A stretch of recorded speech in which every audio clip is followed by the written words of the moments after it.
Crafting craft beer. Why is it essential to clarify the wort? In our previous video we covered the boiling process of the wort. Today let's discuss why clarification after boiling is a crucial step. The primary purpose of clarification is to remove heat-induced and some cold-induced coagulated solids, effectively cleaning out impurities from the wort, thereby paving the way for cooling and yeast fermentation. Post-boil wort contains numerous precipitates, primarily formed by protein denaturation, polyphenol oxidation and aggregation.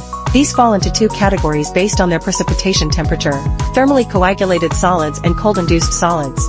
Thermal coagulates precipitate at higher temperatures and can absorb hop resins and other organic compounds.